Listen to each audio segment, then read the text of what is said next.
All right, so I hate vision boards. Me personally, right? And I think there's something else that y'all should be doing instead, and it's something that I've been doing for the past few years. And so I'm not knocking anyone that does vision board parties, that does vision boards. The things that I have wanted out of life, I have never been able to cut out of magazines, right? And so that's one big part of it. And then the other part of it is good morning and good afternoon and happy new year, y'all.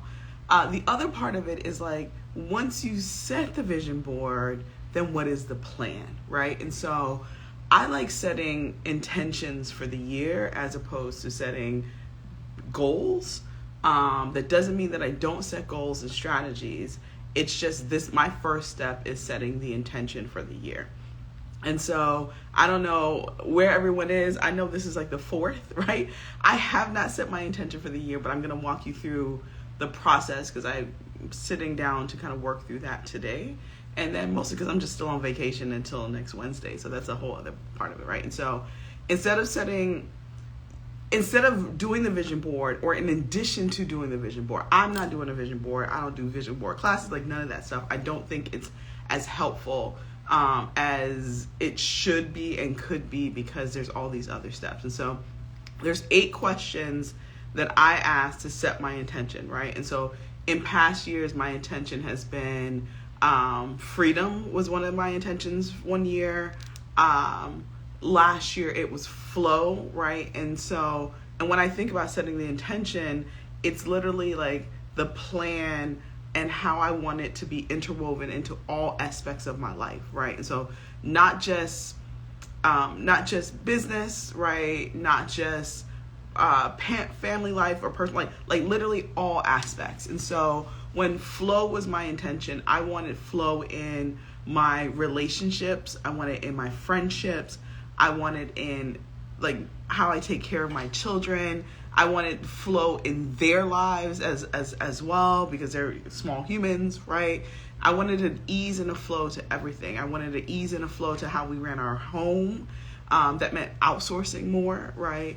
I wanted an ease and a flow to how I made money, right? I did not want it to be difficult, and I did not want it to be struggle money and stressful money. I wanted things to flow, right? I wanted things to flow through me. And so like that is the easiest way for me to describe it. And then I'm going to walk you through like my steps and my questions that I'm getting ready to ask myself today that we can go through together. But like freedom was that as well, right? So like I think I had freedom as my intention for maybe 2 or 3 years, right? Like I wanted a sense of freedom in all aspects, whatever that meant, and in all areas in which that meant. I wanted freedom in the sense of like a flow and ease in the sense of my relationship to God, right? Like I did not want that to be difficult because sometimes we make it difficult. I wanted it to be easy. I wanted freedom in like the way that I made money. Like when you have the intention and you set the intention, you can then weave it into all aspects of your life instead of it feeling like this very rigid, very structured thing. And so these are the questions that I ask, right? And so when we think about intention, like it's really kind of like, well, purpose to me is the why, like why you're doing the thing that you do, like you have this greater purpose. And intention to me is like the reason you do it, like the intention focuses on the attention that you put towards making something happen, right? Intention is the focus, right, that you put towards making something happen. And so I said I hate vision boards, but like there needs to be an intention and a focus that happens afterwards. Whatever you say that this is the thing that you want to do. And many of us have quite a few things that we want to do, right? There's not just one thing. But like I always look at the intention that I set should also match how I want to feel at the end of this year. And so for a lot of us, we're not that far removed. That was literally just 3-4 weeks ago, right? Did you feel the way that you wanted to feel in December when you set your intention or your goals last year? And a lot of us will set goals and strategies and all these things and be burned out and so exhausted that you can't even wind down at the end of the year. And so that probably doesn't match the goals that you set, right? Like if you are running a business, did you set up the business to run yourself into the ground at the end of the year? I don't think so. And so, and I don't remember who said that to me, but like I held on to that to kind of match to why I set the intention of like, I want to be able to feel this way at the end of the year. And if I don't feel that way, then I did things that were out of alignment from my intention. Anyways, let me go through the questions that I asked myself, right? And so once you set whatever your intention is for the year, and I haven't said it yet, like I said before, but what I'm toying with and what feels very natural to me in like this next year is something around boundaries and being boundless, right? Like those are the two things that keep coming up every time I think about it without trying to like edit it into something that sounds really cool and unique, like boundaries and boundless, right? And I've been toying around with that because one, I feel personally just I need to set better boundaries around a few different things, right? And I can see where that is. I need to interweave that into all aspects of my life, my business, like relationships, business relations, like all of that. I need to set some bigger, better, and more structured boundaries that I can also honor myself, right? There's that. And then there's also like this boundless thing that keeps coming up of like wanting to be able to increase the boundaries in some things. And so that is what will probably be my intention. I'm going to flesh it out more based off of answering these questions between today and tomorrow and over the weekend. I'm never like pressed on things having to be like set in stone January 1st. It doesn't make sense for most of us. It doesn't feel natural. And so that is it may change and morph into something. I was having a conversation with Derek about it, my husband, over the weekend, and we were just kind of talking through what we think our intentions are going to be, but neither one of us had them solidified. But that is what keeps coming up. Came up in, like, someone sent me this crazy message on Christmas Day, of all days, Christmas days, and it just threw me off because I was just like, why would you send me this on Christmas Day?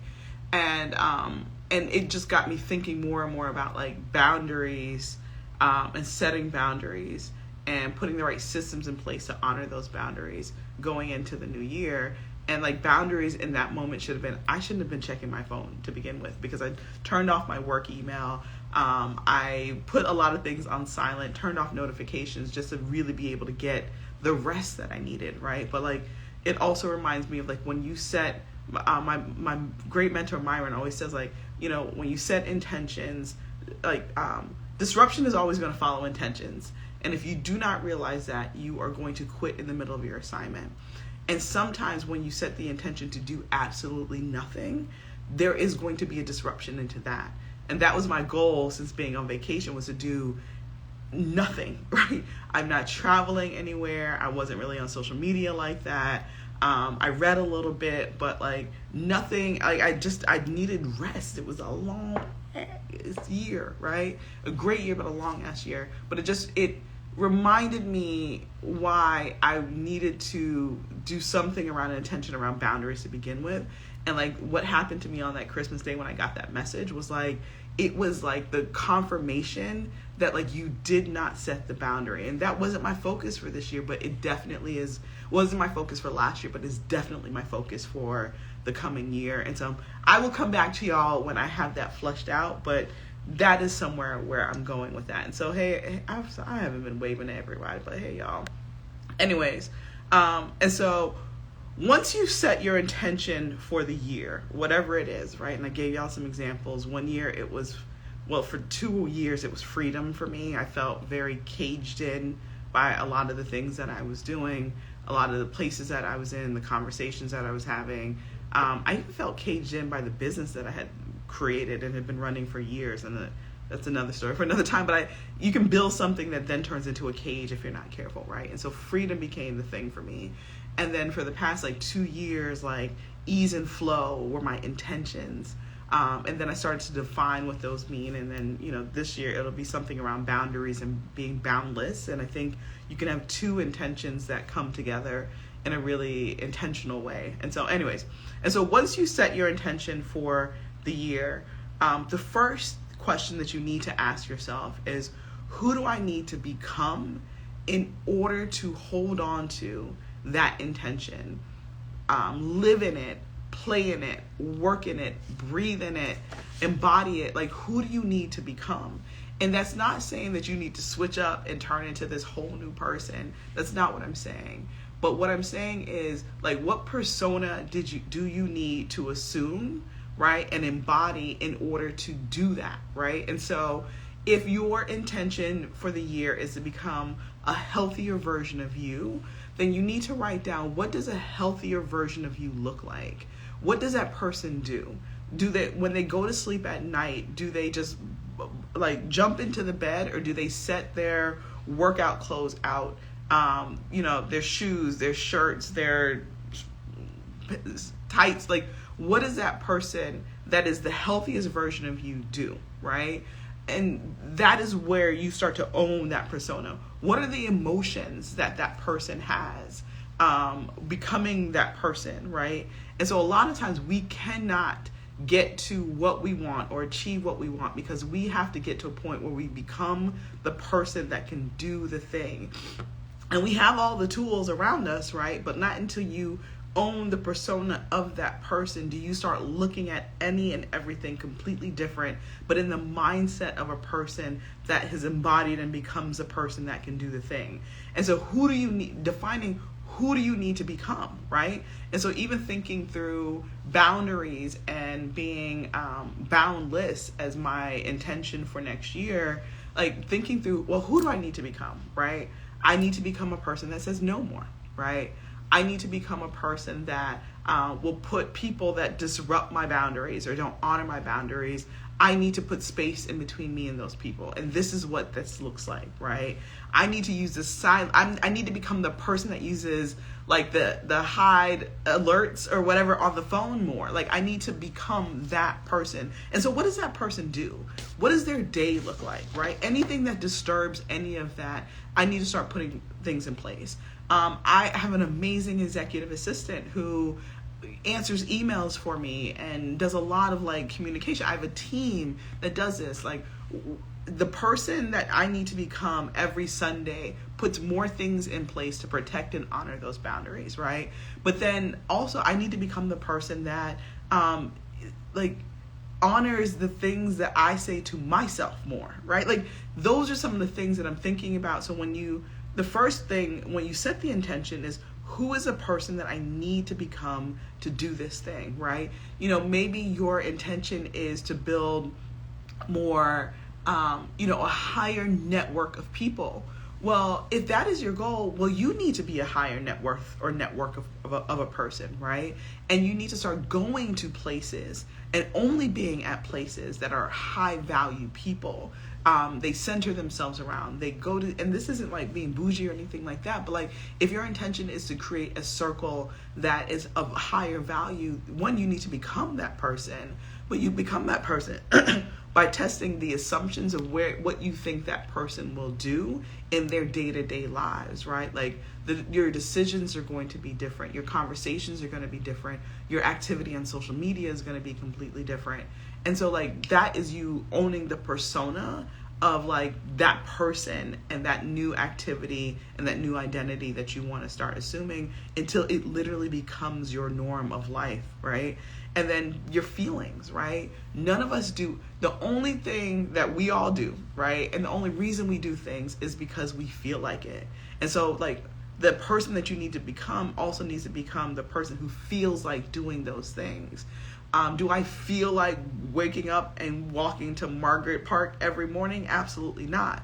But if I want to be healthier, right, and I want to set some better health boundaries around the things that I eat, like I stopped eating beef and pork earlier in December.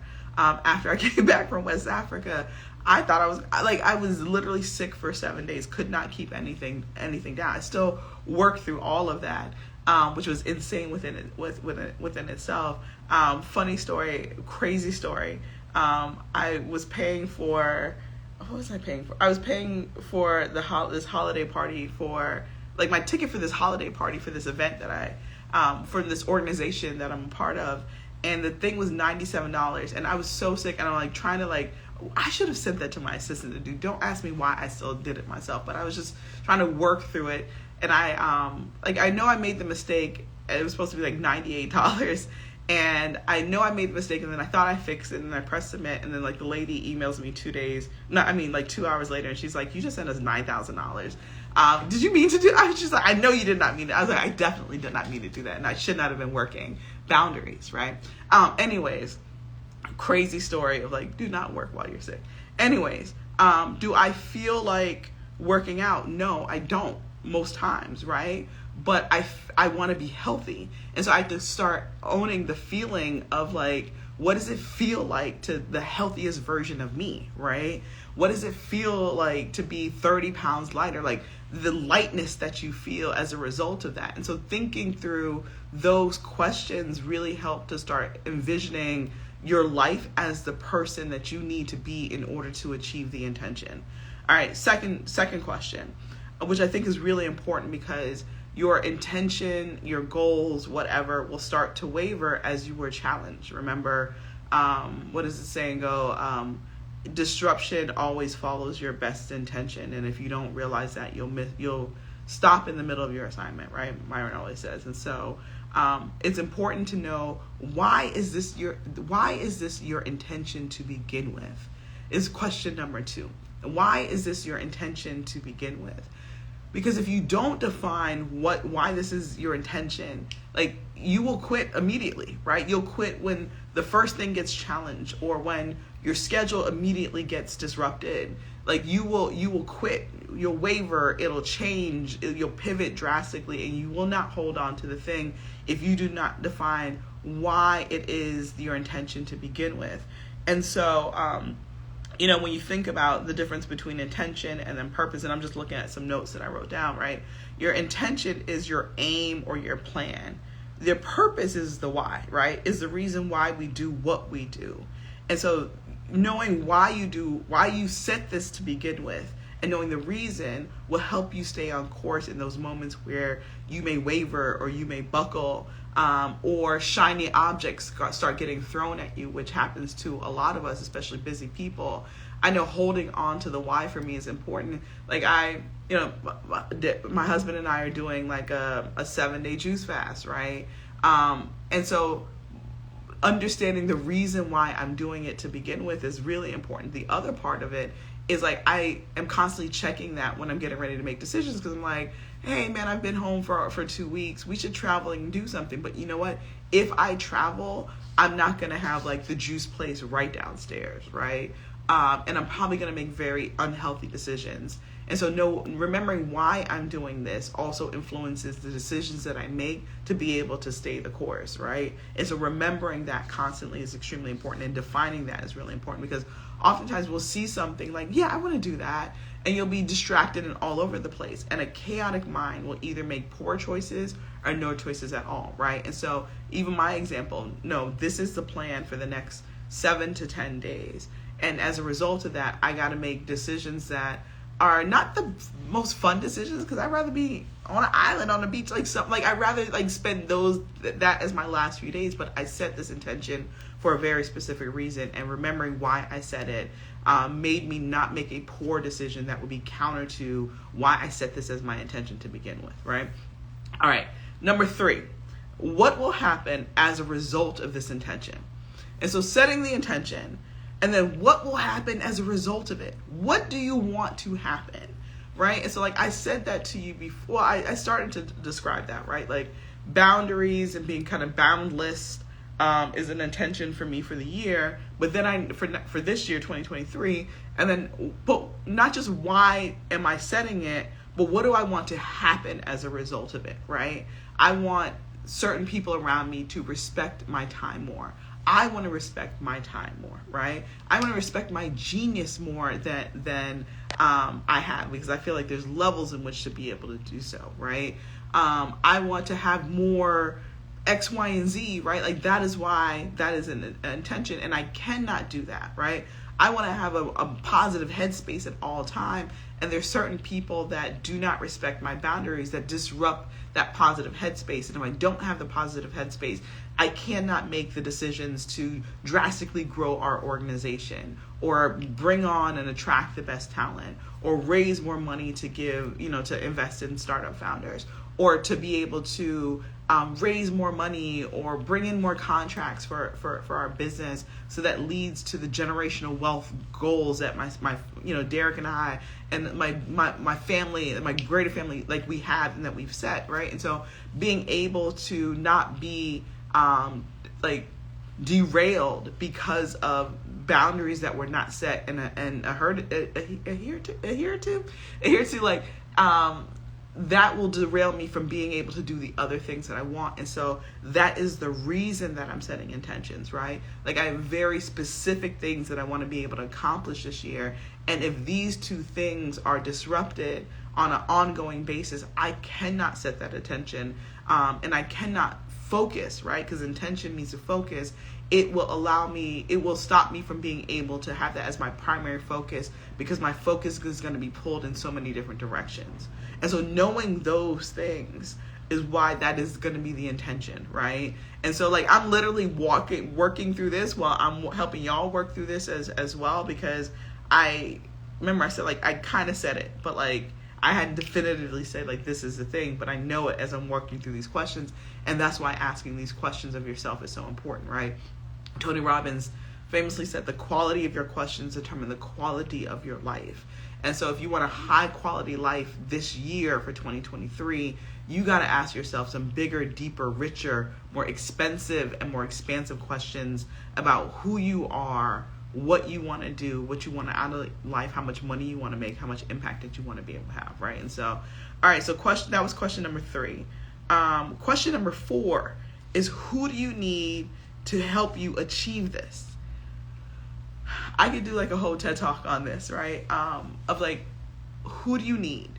Who do you need in your corner? Who do you need in your life? Hey, Jordy, I will definitely share this because we covered quite a bit, the first 3 questions already, about setting your intention for the year and what to do and how to do it, how to hold on to it. And so who do you need to help you achieve this is probably one of the most important questions. All 8 questions are important, but one of the most important questions, because you cannot do it yourself. You should not be trying to do it yourself. And so who do you need help with? And and you can kind of put that question split it into 2, right? Because it's who do you need help with, and then who do you not need help from in your life to be able to achieve this. And so, is that better, is that an assistant? Is that a new hire? Is that someone to clean your house twice a week or once a month to free up your time, because that is not the best use of your time, right? Or it pulls your focus away from the thing that you need. Is that a new marketing person, right? What is it, or who is it that you need? Maybe that's your spouse. Maybe you need your spouse to do something very specific for you in order for you to be able to focus. One of the blessings from last year for me and Derek was I was able to help my mom retire last year. And I needed my mom, or it's a trusted person, to be able to help us because my kids we needed an extra dedicated pair of hands and full-time support, because we both travel a lot, right? And so my mom helps us full-time with my kids, and that was a blessing that came from what I was able to accomplish last year, and be able to help somebody also help, because my mom had wanted to retire for a while, but just right? And so I knew last year, in order to have more flow and ease, because that was my intention last year, that I needed full-time support.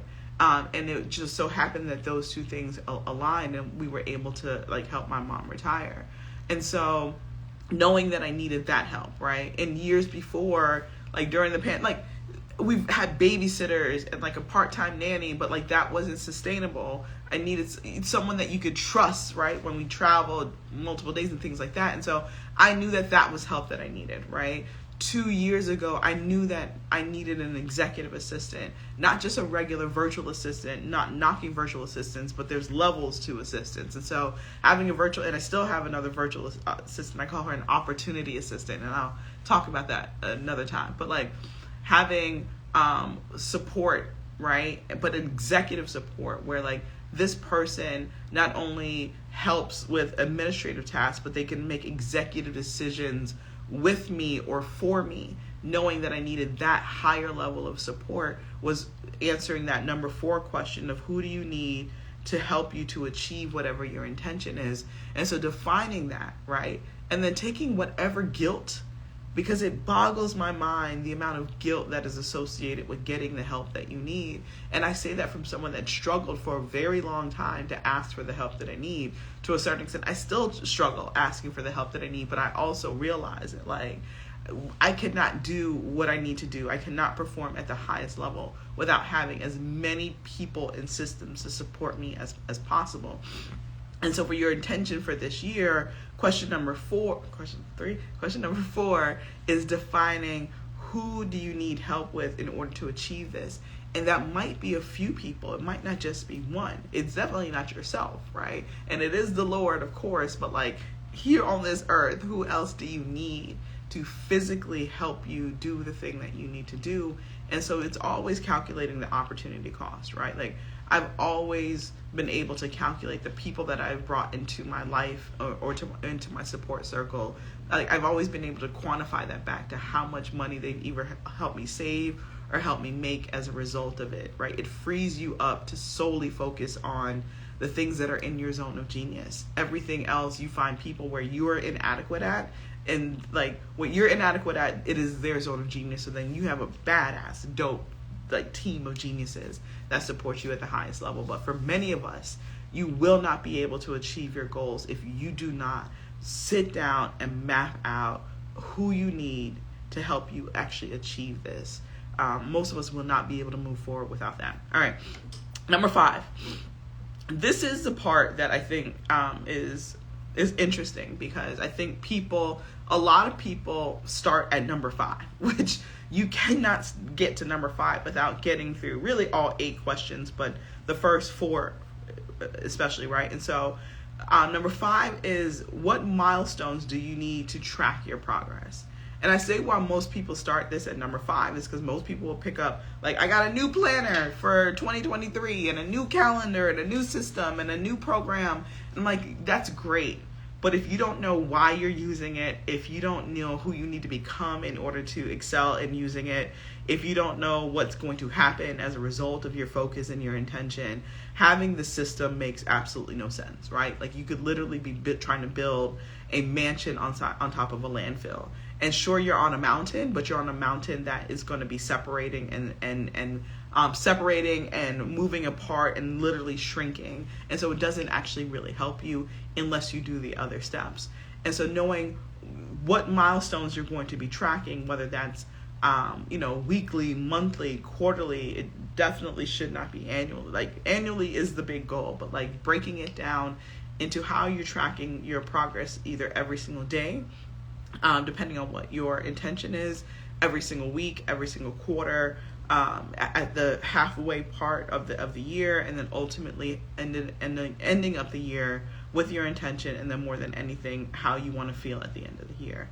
And so that's when a planner or a system or joining someone's program, being mentored or coached by someone really comes into play, right? The past 2 years for me and Derek were probably the most amount of money that we've personally spent on like courses and mastermind programs and consultants.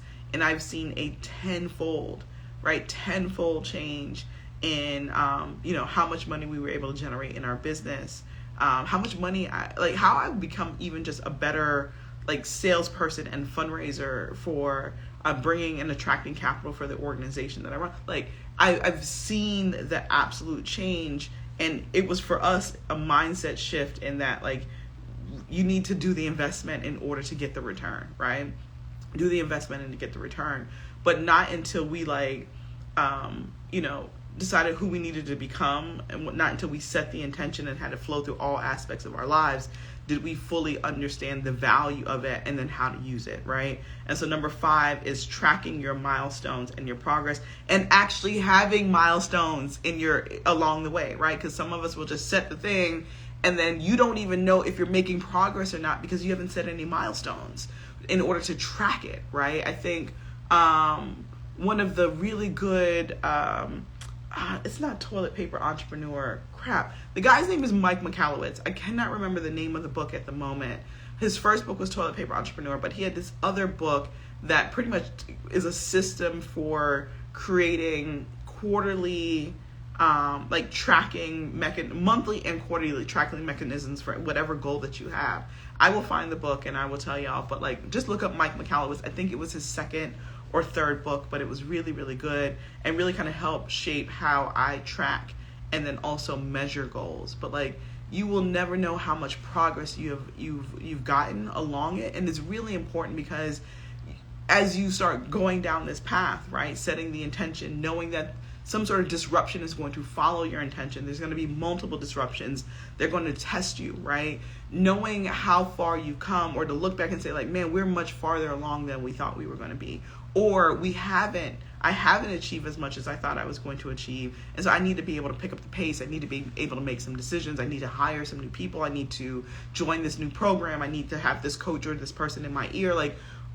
Whatever it is, if you're not tracking and creating milestones, you have no way to measure your progress. And ultimately you fail as a result of that, right? All right. And so number 6, right? Number 6 is set the consequence if you don't stay on track. And I saw Neo, Profit First. No, yeah, I think it's Profit First. I saw Neo earlier pop in. Hey, man.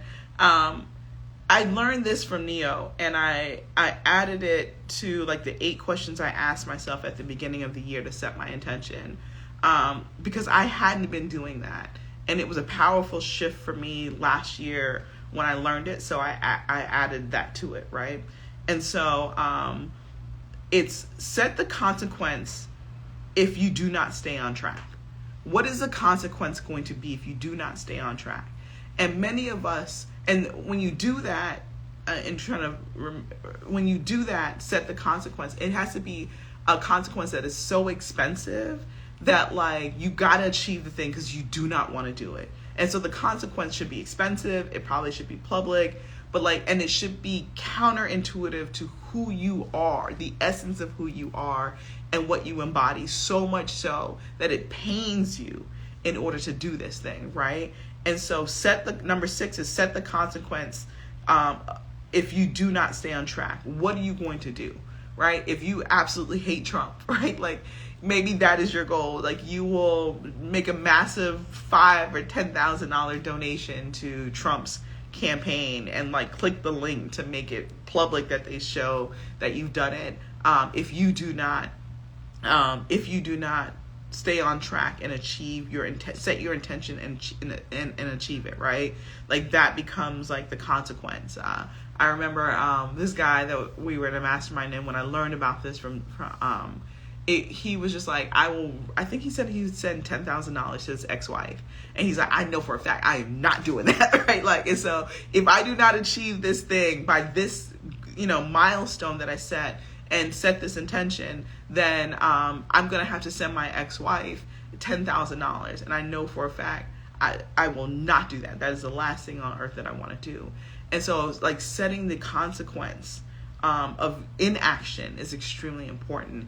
And so many of us don't think that way, right? Even when we are investing in something, we don't think about, what is it going to, this is the investment amount, but what is it going to cost me if I do not do this? If there's inactivity in doing this, there's a consequence to absolutely everything. And sometimes we need that reminder, because the consequence, it should be so much more expensive, so much more detrimental and hurtful to us, that it forces us in those moments where we feel just stopping and doing nothing. Nothing has a cost. Inactivity has an expensive cost.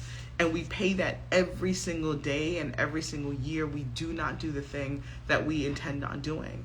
And it has a compound effect. That's the part that hurts the most. There's a compound effect to that as well. And so set the consequence of what you will do if you do not achieve your goal, if you do not stay on track. That is number 6. Number 7 is kind of the opposite. Like, how will you celebrate, right? And so most of us don't do that. In my mastermind program, I'm constantly asking them when they say, like, when they share their wins, I was just like, well, how did you celebrate? And they're like, well, I didn't, but you got to. Because at one point in your time, you thought what you're doing right now was absolutely impossible. And so you're now sitting in, standing in, working in, breathing in impossibility. Like you're in it because at one point you thought it was impossible. And so you have to take those moments to like celebrate. What are the things that you like to do? What are the things that excite you? That doesn't have to be like, a 7-day trip to Dubai every time you have a big or small win, but you got to celebrate your wins because it affirms you and it helps you keep going. And you can hark on that like in the dark days and in the shallow days and then things were not going that well. Like, hey, I celebrated and I acknowledged that I got to a point that at one point in time I thought was going to be too difficult for me to do. Or at one point in time I thought I wasn't going to be able to achieve this in the time frame that I did. Running Center for Black Innovation with my 2 partners, there were so many times where we did not celebrate big wins. Like, it may have been featured in the media, but we didn't go out to dinner, and no one bought like just like a simple $20 bottle of champagne and we celebrated, and that was a problem, right? When I would look up and like, man, we just raised 7 figures for our organization. Like, we didn't even take the time to celebrate. We just literally put our heads back down and moved on to the next thing. And you cannot do that, right? You cannot do that for the mental health of yourself. You cannot do that for the business that you're running. You cannot do that for the team that you have. You have to take time to acknowledge it and find some sort of way to celebrate it, right? And so I love the water. I live by the water. That's how much I love the water. And I go to the beach from time to time to like, sometimes it's just that, like, let me take an hour or 2 off and go to the beach and just like sit and acknowledge what has happened. I also like to go to the beach because like going to the beach for me represents like, when I talked about boundless, like there are no bounds, right? Like, you do not see a building on the other side of that. You don't see, depending on where you go, right? Like, you don't see anything on the other side. So it literally, to me, is the epitome of abundance. And so once I've achieved some level of abundance that I want along my milestones, going to a place that also reminds me that there's a deeper level of abundance there. And there's gratitude, right? Sometimes the gratitude that you have is, of course, to others, but sometimes you just got to have gratitude towards yourself and say, like, I achieved that. I became the person that could do that. And at one point in my time, I thought it was impossible. So put a list together, right? I think the best way to answer that question is not just one way you'll celebrate, but like, these are 3 or 4 things that I will do and I will commit to doing in order to celebrate my small wins. And these are some things that I would do in order to, when I commit to celebrating my big win. And this is the thing that I would do when I celebrate my biggest win, right? Like, take the time to put a plan together. And I've been guilty of that, right? Like, so many of us will not plan. We would just say, I want to do this thing, and then not outline the steps to get there. Not ask ourselves the questions that we need to ask so that we have a deep reflection on why we want to do the things and what are the steps that we are going to take and who we need in our corner to be able to do so. All right, so that's question number 7. Hey Bray, I am so happy I stopped my honey-do list and was on IG at the same time. Jordan says, similar to the 6 steps to goal setting, but I sort of like this better. I like this better too. And Amina, thank you so much for dropping the questions. All right, let me go through the questions one more time. House of Chicken, how to visualize and feel that consequence can be a powerful addition. Absolutely. It literally, I don't have edges, y'all, but like that snatched my edges of like putting the consequences down of the inactivity or stopping or feeling like things are too hard or too difficult, and so you just stop in the middle of your assignment. I miss living so close to the beach. I sit by the beach silently and meditate on the endless solutions that are available to me in these challenges. Absolutely. Me too. Me too. All right. So the questions really quick, and Amina has been posting the questions in the chat for me. So thank you so much for doing that. We need to do a live together. Let's make that happen. I've been meaning to reach out to you for a while on that. And so, who do you need to become? Why is this your intention? What will happen as a result of this intention? Who do you need to help you to achieve this? Milestones to track your progress. Set the consequent if you do not stay on track. How will you celebrate? All of these steps are really important. Y'all, please do not skip a step, right? Do not skip a step, right? You cannot expect results from work that you have not done. And so if you set your intention, but you don't drill down into these 8 questions or any questions, right? There's so many systems that are out there. You find the thing that works best for you. This has been what has worked best for me. And I add questions along the path. I drill down and some of these things like I've explained before. But these are the things that have really kind of helped me dive deeper into what this is. And then now I have a plan, right? And so the last question is accountability. Who or what will hold you accountable? And so this is different than like who will help you achieve this, because that's the person that is going to activate and actually do the thing for you. Accountability. Who or what will hold you accountable? Who or what will hold you accountable? And so this one is a little interesting because sometimes, right, and I think I did a live on this and I talked about this, sometimes we don't say our intention, we don't out loud, we don't say our goals out loud, because if we do not act upon it, there is no one that's going to hold us accountable to it. And so as a result of that, we don't end up doing anything, and we don't say things out loud, which is the opposite of what you should do. And so I'm not saying put a billboard up and go on social media saying I'm doing all these things, blah, blah, blah, blah. But like there's someone or something that you should use or could use to hold you accountable. I love when the Facebook memories pops up, and I posted like old photos of like my to-do list in my journal, or I am going through my closets or something like that, or go to my parents' house and go through like old planners and diaries and to-do lists, especially like the early days of Feverish. And I look and I was like, man, when I wrote those goals down, I was not the person that could do those things. But as a result of setting the intention, I became the person that could do it. And then my 23-year-old self looking back at it, I was like, I cannot believe that I thought those things were so big, and that those goals and intentions were going to swallow me. And I did that times 10 or 20 by now, right? But it's good to be able to reflect upon it or have something that is a tool to show you or hold you accountable. And so for a lot of us, you don't need a new system. You don't need a new program. Some of us just need to do the things that we said we were going to do, right?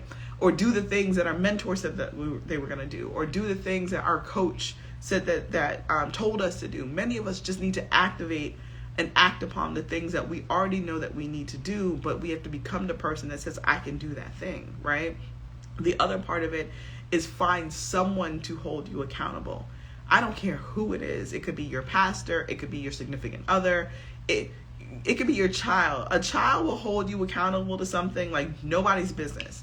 If you do not, I have learned that as a parent, right? The 2 kids, like, if I tell my daughter I am taking her, she likes a slime place in Miami Shores. If I tell her I'm taking her to the slime place, nobody will hold me more accountable to that child.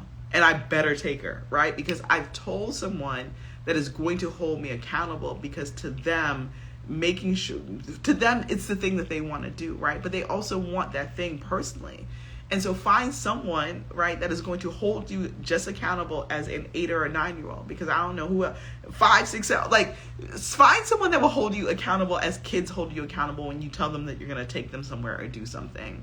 That consumes their brain, their lives, and they will not stop bothering you.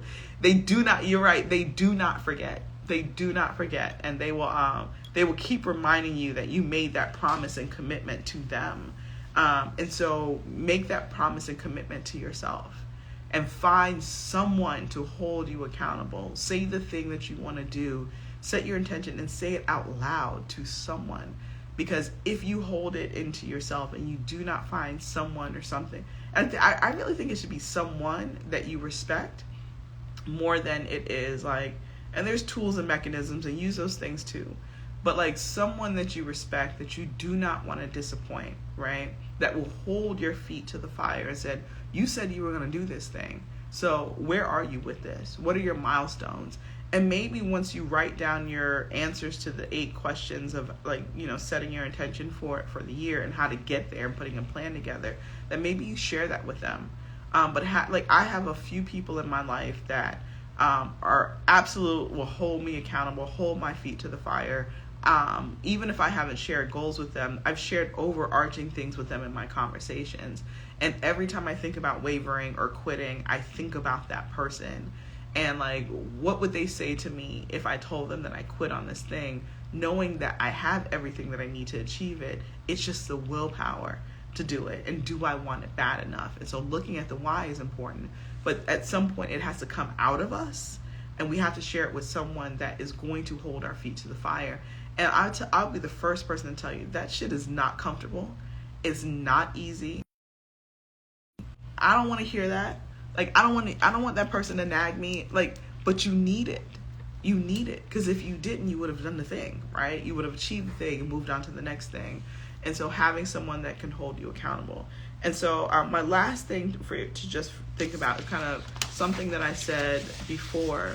And I've done videos on this, right? Just like intention. One of my favorite videos on intention is actually the South by Southwest talk that Ava DuVernay did, that I happened to be in the audience. Well, it was so cool. And she talks about paying attention to your intentions, and like how she I can't even think of it now, how she like filmed Selma, and the fact that she wasn't even like the first director, the second, the third, the fourth, the fifth director choice. She was like, I was their 7th choice, and look what she did. But it's so good about setting the attention to the intention, right? And intention is all about focus. And so look up Ava DuVernay, South by Southwest. It will be the best. Hopefully this time that we had together was great, but it will be some of the best things to put into your ear today.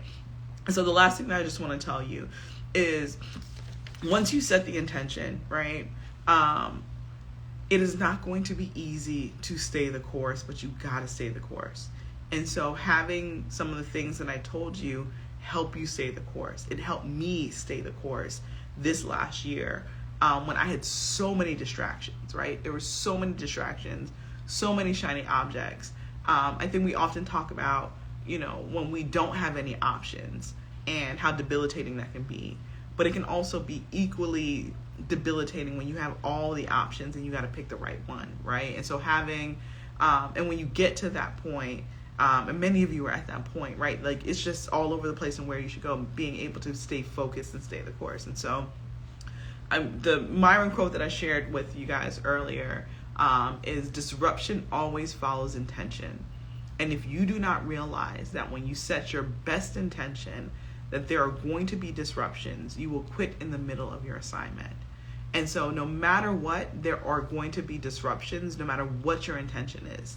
Even like I said earlier in this, even when your intention is to do absolutely nothing, which was my intention during vacation, there was a disruption in that really derailed me from being able to just rest and recharge, right? Like, this person sent me this crazy text message, and it took me it really took me 2 or 3 days to kind of come back down from that, because all I kept thinking is like, even when your intention is to do nothing, there is going to be a disruption. There are always going to be disruptions. And so Travian Shorter, who is a great advisor, mentor in like the social impact space for Black people, love him to death. He took that a step further, which is what I want to share with y'all, right? And so there's knowing that whatever intention that you set, there are going to be disruptions. There are going to be big disruptions. There are going to be small disruptions. You're going to be tested of how bad you want this. Can you stay the course, right? Jordan, I'm going to answer that question just one bit. And then knowing what type of disruption it is the other step that is really important, that I think Myron leaves off, and Trabian sums this up so brilliantly.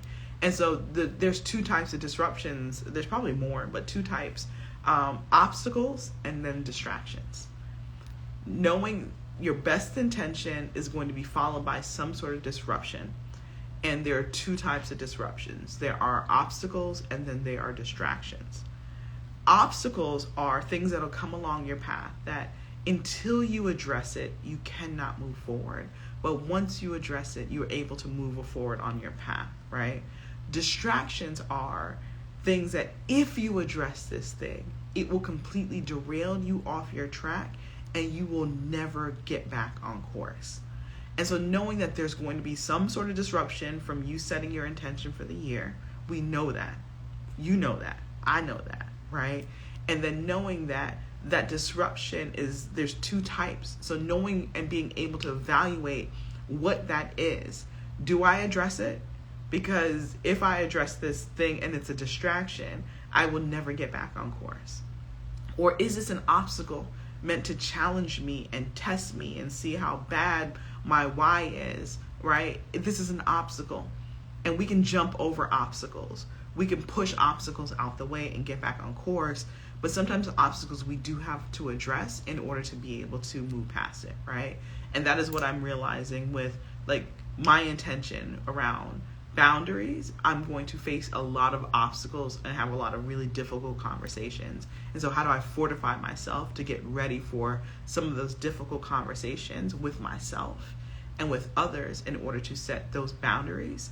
And then even when I think about boundaries and then being boundless, like in order to have like that level of abundance, there are going to be obstacles that stand in the way, that test that are going to be difficult conversations to have as well, and difficult decisions to make. And so I'm sharing that with you because I just want us to be thinking about, like, yes, once you set a goal, and sometimes we think the hardest part is getting to the goal. And sometimes that is very true, like getting the clarity to get to it. But then once you get to it, you're going to be tested.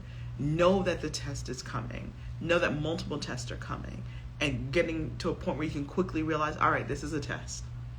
And I got to stay the course. And yes, it's going to be challenging. It's going to be frustrating. It's going to be debilitating at times. But if I stay the course, I'm going to be good because I set this intention and I followed the process. And so that's it. Someone said earlier, hold on. Could you run through the questions one more time, please? All right.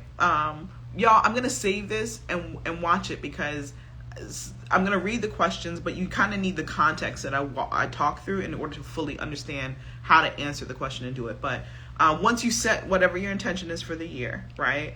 And the intention is really kind of the essence of who you want to be, what you want to do, how you want to feel by the end of the year, and it should flow through all aspects of your life, right? That to me is the intention, and the definition of intention is an aim or a plan, right? And so, number one, who do you need to become in order to be able to like embody this intention? Why is this your intention to begin with? Why is it your intention? Why do you want to do this? What will happen as a result of the intention? And so why, intention of this focus, like what do you want to happen in your life as a result of this? Same thing if you're setting a goal. Like you set the goal, like I want to learn how to ride a bike. Why do you want to learn how to ride a bike? Write down where you want it to go, right? What's going to open up for you as a result of that? What new language or conversation or places are you going to go to that you've never been able to go to before once you learn how to ride a bike, right? It could literally be, I want to get from destination point A to B faster. That could literally be the why, right? But whatever it is, write that down. Who do you need? Number 4, who do you need to help you achieve this? Number 5, milestones to track the progress. That's where planners and systems and programs come into place, right? Finding the right coach, the right consultant, the right mentor is really, really, really, really important, right? I hope my mastermind students feel that way. We're meeting tonight for the first time for 2023. And so set the consequences if you do not stay on track. What is it going to cost you? Because it's going to cost you a lot to not be able to do something. Not just the cost of doing something, but like write down the cost of not doing something. So set a consequence that is really expensive and painful that you will have to do if you do not stay on track. Number 7, how will you celebrate? We have to get in the mode of celebrating our big wins and our little wins. It fortifies us to keep going. And then accountability, who or what will hold you accountable to achieving these goals. And so that is it. Jordan, is it Jordan the GOAT? I like that. And then Amin, thank you so much. Distractions are something that if I address, it will derail you. Ouch, gray girl. Hey, this is really good. Obstacles versus distractions. All right, thank you. Thanks for saving. Jotted down the latter gems. I'm gonna save it so that y'all can watch it. And then thank y'all for joining me today. And so I had a bunch of DMs from people. It's just like, when are you gonna do like something about New Year's and vision boards and goal setting? I'm like, I don't do vision boards. You will be waiting forever to do that. But this is my practice, right? And I hadn't done it yet because I literally had tried to just lay on and sit on the couch and spend a bunch of time with my kids and my mom. Kids went back to school today. And then and do nothing, right? That was my intention. And so now I'm starting to think through, and I will answer these 8 questions for myself and really kind of set the intention for the year. Y'all help me think through that, right? As I was telling you guys the process, I was mentally going through how I want to answer all of those questions. And so I'm going to work on that between today and tomorrow. But let me know if this was helpful for y'all as well. Send me a message of how you've implemented or answered the 8 questions, because I'm excited to hear more. Black Ivy League, okay. This time was perfect, totally unexpected, but right on time. And then you find the who said this? I'm in the middle of Genius Jam. Yay! Y'all go pick up my book, Genius Jam. It's on my website. It's not on Amazon. It will probably be on Amazon at some point, but go pick it up. It's really, really good. And like most of these questions are incorporated into some of the activities within that book as well. My sign. We rearranged a bunch of stuff because that's what you do when you end up having a lot of time. We rearranged a bunch of stuff during the Christmas break, and I found my old sign. Maybe swearing would help. I thought it's funny. And so anyways, y'all, I'm out. I will save this. I've enjoyed this time, and y'all go through the 8 questions. It will drastically change your life. But start with an intention, right? I'm not knocking vision boards. Y'all can do vision boards all day long, but vision boards have to have a plan. Or don't do vision boards, because for me, there's nothing that I can cut out of a magazine that is what I want to do, right? It's just not me, right? Like I get the whole visualization process. I'm not knocking that. But it just doesn't work for me. And so I don't teach it. I don't promote it, because I think there's just better strategies for people to be able to implement that is not just this activity. I think doing an activity to get your mind in the frame of doing something. But, if I'm going to look at a Lamborghini every day on a thing that I don't know if this is going to help me get a Lamborghini, right? But going through these steps to get the money to become the person that will drive a Lamborghini. Maybe that's something completely different. All right, y'all. I will see y'all later. I will save this, like I said before, and happy New Year. Bye.